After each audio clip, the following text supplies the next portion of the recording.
Hello friends, recipes in మినిట్స్కి స్వాగతం. ఈరోజు మనం ఇంట్లో వెజ్ నూడిల్స్ సింపుల్గా ఎలా తయారు చేసుకోవాలో చూద్దాం. మనం ఇంట్లో ఉన్న వెజిటేబుల్స్ తోటి ఈజీగా తయారు చేసుకోవచ్చు. నూడిల్స్ కోసం కొంచెం సాల్ట్, వేడి నీళ్ళల్లో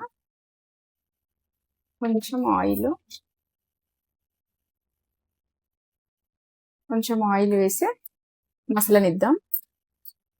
వాటర్ మసిలిన తర్వాత నూడిల్స్ వేసుకుందాం. ఇప్పుడు నీళ్లు మరుగుతున్నాయి, నూడిల్స్ వేసుకుందాం.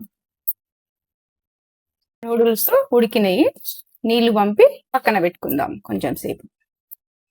నేను వెజ్ నూడిల్స్ చేస్తున్నాను కాబట్టి అల్లం వెల్లుల్లి ముక్కలు, క్యారెట్ ఒకటి, ఒక చిన్న ఆనియన్, ఒక 2 క్యాప్సికమ్స్, కొంచెం క్యాబేజీ. ఇప్పుడు కొంచెం ఆయిల్ వేసుకుందాం, 2 స్పూన్స్ అంతా. ఇప్పుడు అల్లం వెల్లుల్లి ముక్కలు వేద్దాం. కొంచెం ఫ్రై అయిన తర్వాత ఇప్పుడు మనం కట్ చేసిన వెజిటేబుల్స్ వేసుకుందాం. ఫస్ట్ ఆనియన్, తర్వాత క్యారెట్ ముక్కలు, క్యాబేజీ,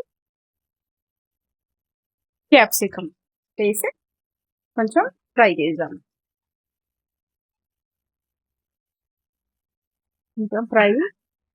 కొంచెం వేగిన తర్వాత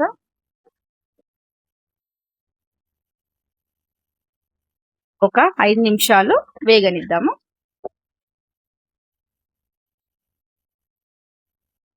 కొంచెం ఉప్పు వేద్దాం. ఇప్పుడు నూడిల్స్ వేసుకుందాం.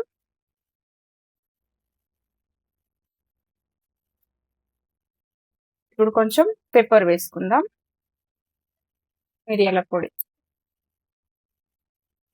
కొంచెం కారం వేసుకుందాం. ఇప్పుడు స్టవ్ హై ఫ్లేమ్ మీద పెట్టి బాగా కలుపుకోవాలి. కొంచెం సోయా సాస్ వేద్దాం.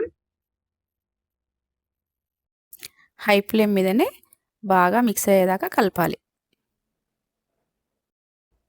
ఇప్పుడు చిల్లీ సాస్ వేసి బాగా నూడిల్స్కు పట్టేదాకా కలుపుకోవాలి. ఇప్పుడు టమాటా సాస్ వేయాలి. నేను కొంచెమే వేస్తున్నాను, మీకు తగినంత మీరు వేసుకోవచ్చు. మనము హై ఫ్లేమ్ మీద నూడిల్స్ అనేటివి కలపడం వల్ల నూడిల్స్ అనేటివి అంటుకోకుండా విడివిడిగా వస్తాయి. మన నూడిల్స్ రెడీ అయినాయి. మనం ఇంట్లో ఉన్న వెజిటేబుల్స్తో ఈజీగా తయారు చేసుకోవచ్చు. పిల్లలు, పెద్దవాళ్ళు చాలా ఇష్టంగా తింటారు. ఈ వీడియో కనుక మీకు నచ్చినట్లయితే లైక్ చేయండి, షేర్ చేయండి, సబ్స్క్రైబ్ చేయండి.